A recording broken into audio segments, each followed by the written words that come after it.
Estamos chegando com mais uma edição do PodFesp. E aqui estamos recebendo em nossos estúdios o Paulo Isaac, ele que é o presidente do Sindicato dos Profissionais do Sistema Socioeducativo do Estado de Mato Grosso. E a gente vai conhecer um pouco mais dos trabalhos desses profissionais. E participa conosco a presidente da FESP, Carmen Machado. Sempre um prazer muito grande estarmos aqui junto, trazendo informações.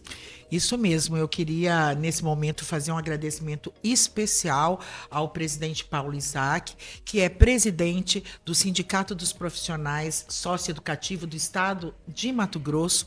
É uma honra recebê-lo aqui, até porque nós precisamos dar voz e vez para todos os sindicatos do estado de Mato Grosso. É uma forma, inclusive, companheiros, companheiras que estão nos assistindo nesse momento, de mostrar para toda a sociedade a importância dos profissionais do socioeducativo do estado de Mato Grosso. Um prazer recebê-lo, Paulo. Davi, presidente Carmen, é uma honra.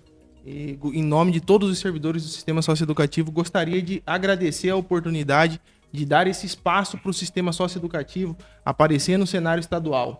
Muito obrigado e também gostaria de parabenizar o trabalho da presidente em relação aí às lutas sindicais. Eu sou novo nesse ramo sindical, né? Fui eleito há pouco tempo, mas já pude perceber que o trabalho da FESP, o trabalho da senhora, muito bem feito, nas questões da RGA, nas questões dos consignados, e fica aqui o agradecimento também de toda a carreira do sistema socioeducativo. Muito grata por essa informação, de saber que nós podemos, nesse momento, estar contribuindo na sua gestão. Pode contar conosco, não é, Davi? Verdade. Inclusive, a nossa população vai conhecer um pouco mais dos trabalhos que esses profissionais desenvolvem, né, Carmen?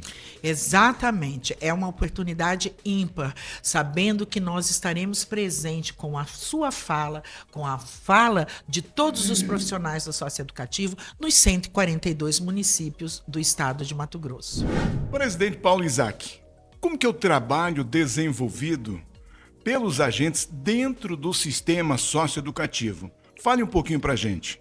Bom, Davi, os agentes de segurança socioeducativo desenvolvem o trabalho de vigilância, a segurança como um todo, mas também desenvolve o trabalho da socioeducação, da orientação, do aconselhamento aos adolescentes que estão cumprindo medida de internação, seja de liberdade de internação ou provisória. Então o trabalho ele não é estritamente segurança, tem todo esse leque.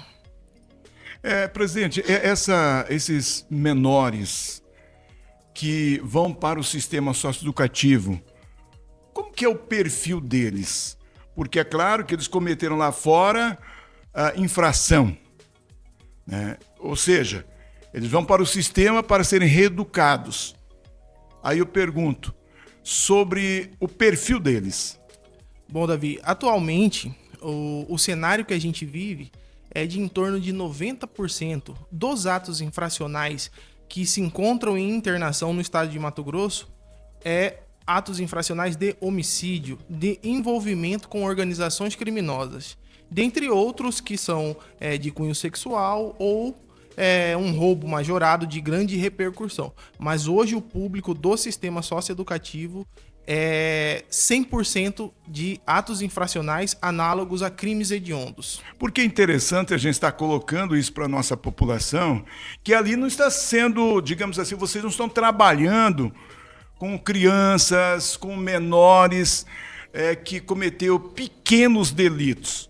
Ali são menores que cometeram crimes absurdos e eles estão ali para serem trabalhado ali o caráter deles, digamos assim, tentar reeducá-los para depois voltar ao convívio de nossa população, né? Exatamente, Davi. Nós precisamos parar de romantizar o sistema socioeducativo. Ali a gente está lidando com menores que cometeram ali seus atos infracionais gravíssimos. Então, a sociedade precisa saber disso. De certa forma, já sabe, através dos canais aí de notícias, né, dos canais policiais, que aí mostram a gravidade dos atos infracionais, a gravidade dos atos cometidos por esses adolescentes que estão dentro do sistema socioeducativo. Presidente Isaac, é interessante a gente estar colocando isso para a nossa população também, que ali dentro do sistema, vocês precisam de condições de trabalho. Até porque vocês estão trabalhando com menores que cometeram crimes absurdos. Aí eu pergunto, em relação às condições de trabalho para que vocês desenvolvam um trabalho à altura. Davi, quando a gente entrou, quando a gente passou no concurso, lá naquele concurso que foi em 2009, que a gente foi chamado em 2011, eu sou da turma de 2011, agora em março a gente completa já 15 anos no sistema socioeducativo, eu posso afirmar para você que houve uma evolução, sim, nas condições de trabalho dentro das unidades socioeducativas. Houve essa evolução, foi gradativa, mas houve muito responsável por isso, trabalho sindical. A força do sindicato que foi lá, que lutou perante o juizado, ao Ministério Público, ao governo do estado, para quê? Para que trouxesse melhores condições de trabalho. A gente chegou de trabalhar em unidade, aqui em Cuiabá mesmo, que tinha 250 adolescentes, em um quarto tinham 15 adolescentes apreendidos ali, adolescentes cumprindo medida, totalmente insalubre, barata por todo lado, esgoto a céu aberto. Então a luta sindical, junto aos juizados, junto ao poder de justiça, junto aos governadores ali, fez com que essa realidade fosse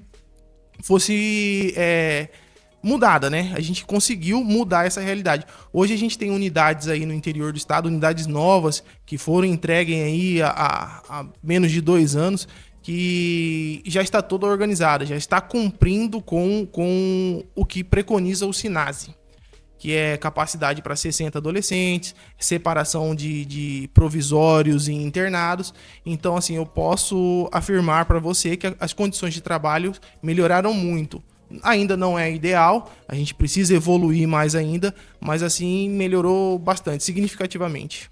Porque vocês têm um contato direto, corpo a corpo, digamos assim, com esses adolescentes, com esses menores dentro do sistema.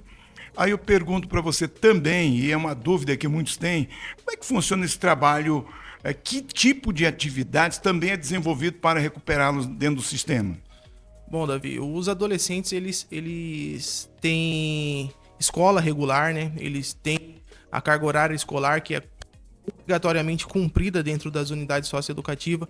O contato nesse período que o adolescente sai do seu alojamento ali, do seu quarto, até a sala de aula, é toda feito pelo agente de segurança socioeducativo, lado a lado. Ele sai com o adolescente ali do lado, entendeu? Esse contato é extremamente direto. É como se a gente estivesse conversando aqui nós dois. Essa é a proximidade que a gente tem dos adolescentes. Assim, a gente usa alguns EPIs, alguns equipamentos de segurança, né, que nos dá aí uma sensação de segurança que às vezes não é o ideal. Presidente, uma outra situação em relação ao atendimento médico dentro do sistema socioeducativo.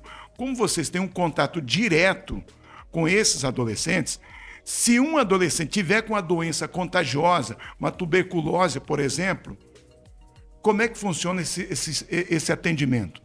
Excelente pergunta, Davi. Não é nos passados, às vezes é privado essa informação para manter ali uma certa... digamos que um certo sigilo para que esse adolescente não seja, digamos que constrangido.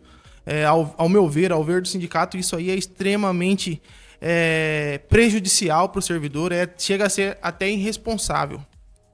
Como o contato é direto, essas informações elas tinham que ser passadas à medida que o adolescente chega para cumprir sua medida dentro da unidade. E muitas vezes, na maioria das vezes, isso não ocorre. Nós temos lá dentro da unidade de Cuiabá o ambulatório de saúde com a presença de médicos e enfermeiros. Porém, nas unidades do interior, a gente ainda usa as redes municipais. O adolescente sai do sistema socioeducativo escoltado para as unidades de tratamento de saúde do município. Em relação à questão da valorização, vindo também para a valorização desses profissionais. Valorizar, dar condições de trabalho e também pagar um salário justo. Hoje, por exemplo, um servidor, um profissional do sócio-educativo, início de carreira, quanto recebe? Olha, o salário inicial está em torno de R$ 4.400, o subsídio total, né? Aí tem adicional noturno, tem o vale alimentação que o governo paga. Somando a isso, mais os descontos, deve chegar aí na casa dos seus 4.000 líquido. Ainda na questão valorização, né? O RGA, por exemplo, que a FESP tem discutido juntamente com os demais sindicatos, movimento sindical unificado, é uma luta muito grande. Esse RGA, ele pesa, falta muito aí no bolso aí dos profissionais do sócio-educativo e dos servidores em geral, né? Sim, Davi, essa luta do RGA é uma luta digna e válida. É lei, o governo tem que cumprir. É lei, é constitucional, o governo tem que cumprir. Ele não pode continuar tentando dar esse calote no servidor público. Impacta diretamente o nosso poder de compra. Servidores tendo que desenvolver aí outras atividades no seu dia de folga, arriscando aí sua vida para tentar compensar essa perda que o governo tem deixado de pagar para a gente. E superendividamento. E quando se fala em superendividamento, recentemente a FESP reuniu aqui com associações, sindicatos dos poderes executivo, legislativo, judiciário, do Tribunal de Contas, né? Aonde o advogado Perutax, contratado pela FESP e mais 6 sindicatos, colocou claramente o endividamento dos servidores. Como é que está hoje esses servidores do sócio-educativo em relação aí aos consignados? Bom, nós temos muitos servidores que estão com pendências, estão enrolados. Posso até citar um caso de um servidor que nessa lacuna de bloqueia, desbloqueia, tá legal, não tá, ele teve seu salário de dezembro e seu 13º totalmente voltado para pagar essa questão do consignado. O holerite dele veio zerado, porque ficou um tempo sem os descontos. Aí teve aquela decisão judicial que pediu para voltar os descontos e o desconto voltou todo de uma vez. Então o nosso setor jurídico já está a par da situação e já está averiguando.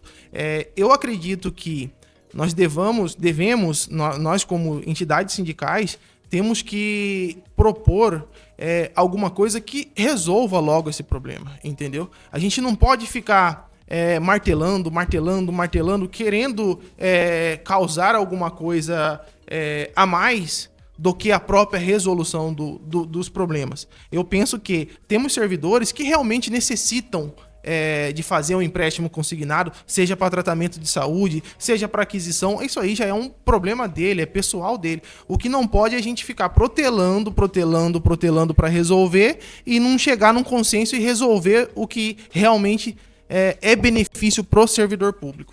O senhor acredita que os servidores foram aí induzidos a uma armadilha financeira com esses empréstimos do consignado? Eu acredito que sim. Por quê? Porque se formos analisar, tínhamos servidores que tinham consignados mais de 35% do salário.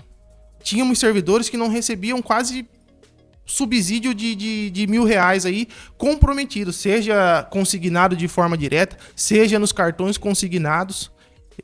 Eu acredito que houve talvez aí um privilégio ou uma má-fé do Estado em relação a isso. Deixar com que o servidor adquirisse mais de 35% do seu salário, comprometesse mais de 35% do seu salário, fazendo assim essa bola de neve. O que a gente tem que descobrir, mas aí já é uma questão policial e não do sindicato, se tinha alguém levando vantagem com isso. Entendeu? A gente tem que deixar os órgãos competentes a par da situação e eles tocarem essas questões, se houve ou não houve crime, se cometeu ou não cometeu crime, para a Polícia Civil, para o Ministério Público investigar. E nós, como representantes sindicais, a gente tem que buscar a solução para que se desenrole essa celeuma logo. Porque nós temos servidores vêm até mim e falam: Paulo, tá complicado, eu preciso e tô travado. Eu quero ali negociar, eu quero quitar, mas tô travado. Então a gente tem que dar celeridade, a gente tem que sentar, conversar e dar celeridade nesse processo. Seja para se excluir todo, seja para um acordo para quitação, seja revisão de juros. Os juros foram abusivos?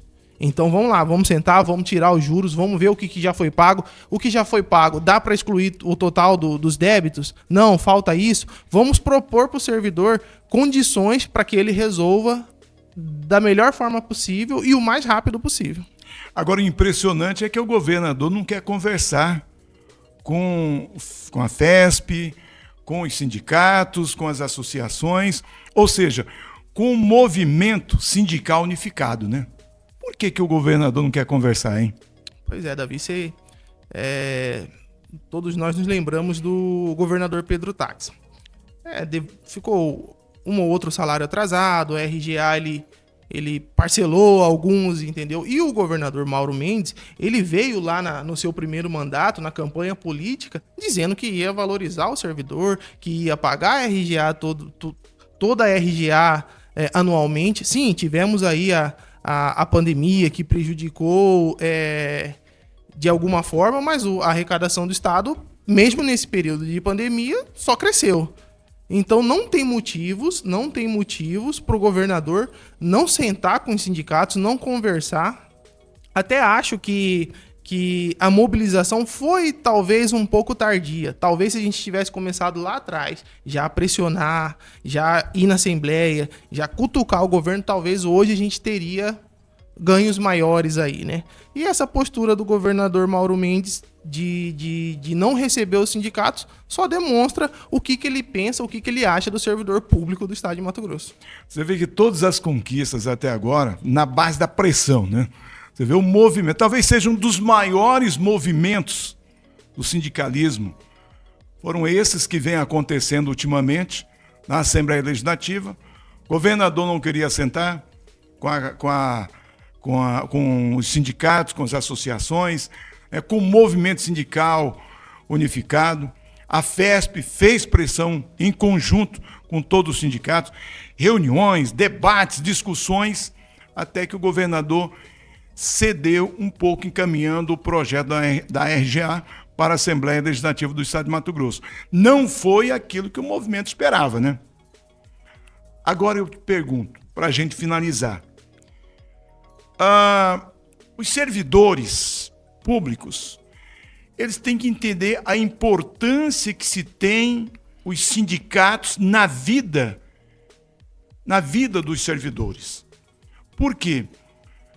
A grande luta, a luta que os sindicatos desenvolvem, por exemplo, todas as conquistas conseguidas até hoje, foi via sindicato. Sindicato em conjunto com associações, em conjunto com a FESP, movimento, as grandes mobilizações.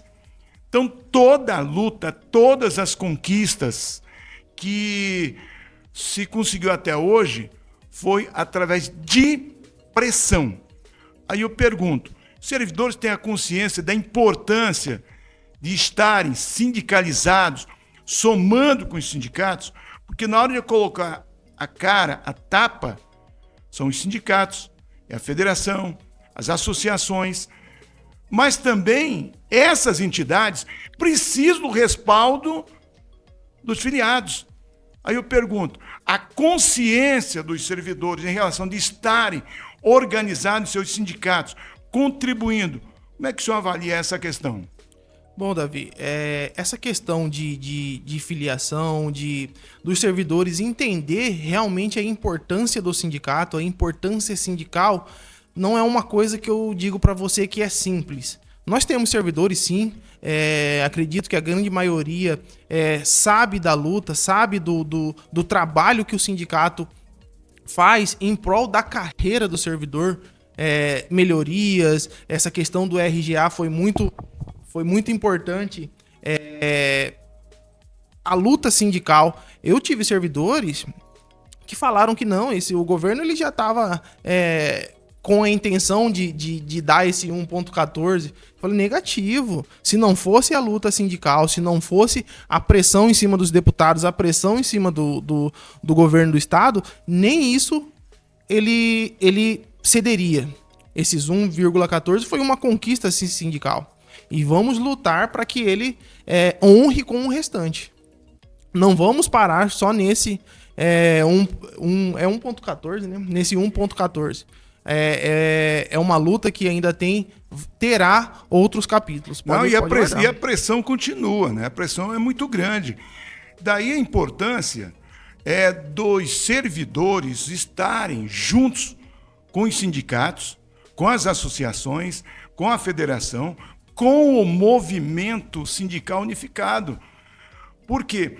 Porque no chamamento para fazer a pressão na Assembleia Legislativa ou no Executivo, né, com atos importantes, a participação dos servidores é de suma importância. Mas, para isso, tem que estar no sindicato. Porque quando o servidor está no sindicato, é como se ele passasse para o sindicato uma procuração para falar em nome dos servidores, para dar a cara a tapa. Porque todas as conquistas que tiveram até hoje no país foi na base da pressão, foi na base da manifestação, indo para cima do governo federal, indo para cima do governo estadual, indo para cima dos governos municipais. Então, os servidores têm que entender que é um conjunto, não é isso? Exatamente. Eu falo por mim, que sou filiado desde que passei no concurso, desde que entrei no sistema socioeducativo. No primeiro dia que foi ali o nosso curso, que durou aí 1 semana, 2 semanas, já tinha ali a ficha de filiação, todo mundo ali, a grande maioria já se filiou ao sindicato, já sabendo da importância da luta sindical, né? Da defesa do direito dos servidores. E eu até falo, você servidor do sistema socioeducativo, filia-se ao sindicato. É muito importante estar com vocês, que vocês nos dê esse voto de confiança, porque a luta não é fácil. A gente vai procurar fazer uma gestão mais transparente possível, com mais, digamos que, empenho ali também na luta sindical, não só na luta sindical, mas também no lado social do sistema socioeducativo, que ao longo desses 12 anos deixou um pouco de lado. Por que, Davi? Eu falo dessa questão social, porque hoje o servidor, ele é difícil ele entender que o sindicato ele é diferente de uma associação. O sindicato ele está ali para lutar pelos direitos, pela valorização, lutar juridicamente pelo servidor. Mas o servidor, em contrapartida, ele está ali tendo aquele desconto de todo mês, ele quer também o lado social. Ele quer ter uma sede para ele ir, ele quer ter um clube, entendeu? Então, nós como presidente do sindicato, nós representantes do sindicato, nós temos que entender que esse lado social também é importante para que o servidor se filie, para que o servidor se mantenha afiliado.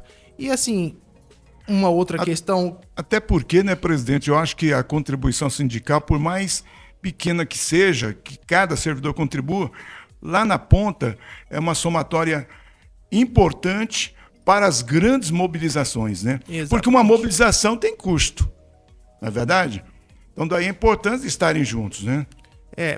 Eu digo que tem custo sim essas mobilizações, a gente precisa ter caixa para que faça. No nosso caso, a gente está com demandas lá em Brasília, PECs em benefício do sistema socioeducativo, que muitas vezes a gente tem que alugar ônibus para ir para Brasília. Então, existe um custo sim, mas é muito difícil, como eu te disse, passar isso para o servidor. E é interessante a gente colocar isso, que o sindicato não vai pedir ônibus para político.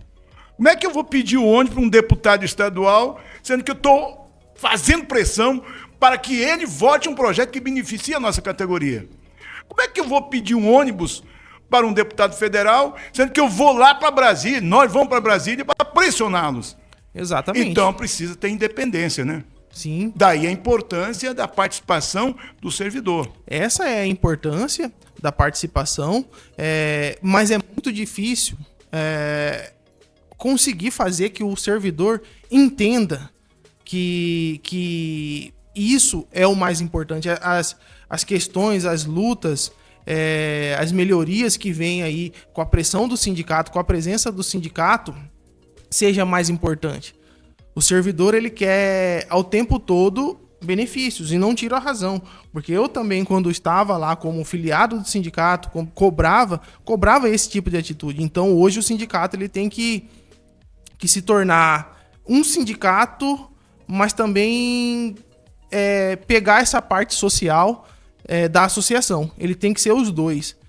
Porque fica muito complicado para manter o servidor filiado e conseguir novas filiações, porque essa parte social é muito levada em consideração. Presidente, em relação a essas duas PECs, a 16 e a 18, que tramita na Câmara Federal, no Senado da República, como é que está essa discussão? Em que pé? Inclui aí o sócio educativo? Sim, Davi, é importantíssima a sua pergunta. A gente precisa expor para a sociedade que hoje o sistema socioeducativo ele não faz parte da segurança pública. Apesar de aqui no estado de Mato Grosso, a gente fazer parte ali da SEJUS, que é a Secretaria de Justiça, junto com a Polícia Penal, no âmbito federal, o sistema socioeducativo ele não é reconhecido como segurança pública. Então nós temos essas duas PECs, a 18 e a 16, que é uma emenda à Constituição para que inclua o sistema socioeducativo no artigo 144 da Constituição Federal.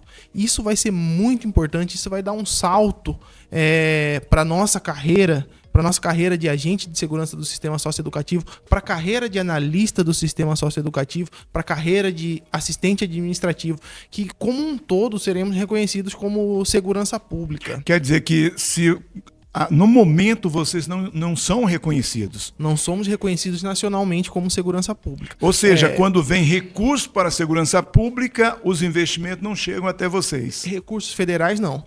Aqui a gente tem recurso de segurança pública, quando a gente ainda era vinculado à CESP, agora com a separação, a gente tem recursos oriundos da Secretaria de Justiça, a SEJUS. Então, a gente está vinculado a essa secretaria, mas não à segurança pública em nível nacional. Isso nos dá garantias, porque o público que a gente atende, Davi, você quando era repórter policial lá do Cadeia Neles, já deve ter feito diversas matérias ali no antigo Pomeri, ali era chamado de Pomeri. Isso, Complexo Pomeri. Eu me lembro até do saudoso Clóvis Roberto. Clóvis Roberto, trabalhamos juntos 16 anos. Exatamente, eu era criança ali naquela época, eu já acompanhava ali o Cadeia Neles, que o Clóvis Roberto falava muito do sistema socioeducativo. Ali não é uma creche. Ali não é uma creche. Ali estão construindo uma piscina para aqueles adolescentes. e assim, e realmente, ali não é uma creche. Qual que é o perfil? A gente não está lidando desses adolescentes? Com adolescentes que cometeram ali um roubo, que entraram numa farmácia e pegaram um remédio, que puxaram uma correntinha no centro, trombadinha, acabou. Hoje os adolescentes que estão cumprindo medida de internação ou medida de semi-liberdade são adolescentes que cometeram atos infracionais gravíssimos. Temos adolescentes que decapitaram rivais de facção. Temos adolescentes aqui... Podemos aí, recentemente, tivemos o caso aí dos assassinatos em série dos Ubers, do pessoal dos motoristas de aplicativo aí. Então, absurdo, crimes bárbaros, né? Perversos. Então, o público que a gente atende é muito diferente. As leis são diferentes. O sistema socioeducativo ele tem leis próprias de proteção ao adolescente. E o que o servidor tem para se proteger é o sindicato. É a nossa assessoria jurídica, é a luta sindical. Os adolescentes têm diversos mecanismos de proteção, diversos mecanismos de fiscalização. Tem GMF, tem o CONANDA, tem SEDECA, tem vários, tem Conselho Tutelar, tem vários. E nós, servidores do sistema socioeducativo, estamos amparados com o sindicato para nos defender juridicamente, para buscar melhores condições de trabalho, salários mais dignos e dentre outras demandas que vierem a surgir. O servidor ali do sistema socioeducativo tem apenas o sindicato. Presidente, para a gente finalizar, como é que está a tramitação dessas duas PECs, a 16 e a 18? A PEC 18, ela está na Câmara dos Deputados, a 16 nasceu lá do Senado. Então a gente tem duas PECs tratando do mesmo assunto de forma paralela. Quer dizer, a 16 está no Senado. Está no Senado. Sendo aprovado no Senado, vai para a Câmara. Vai para a Câmara. Aí, se na Câmara não sofrer nenhuma alteração, vai para a sanção presidencial. Exatamente. Se sofrer alguma, digamos assim, uma outra emenda ali dentro, volta para o Senado. Exatamente. E a 18, ela nasceu lá na Câmara dos Deputados. E ela está em processo de tramitação para o Senado.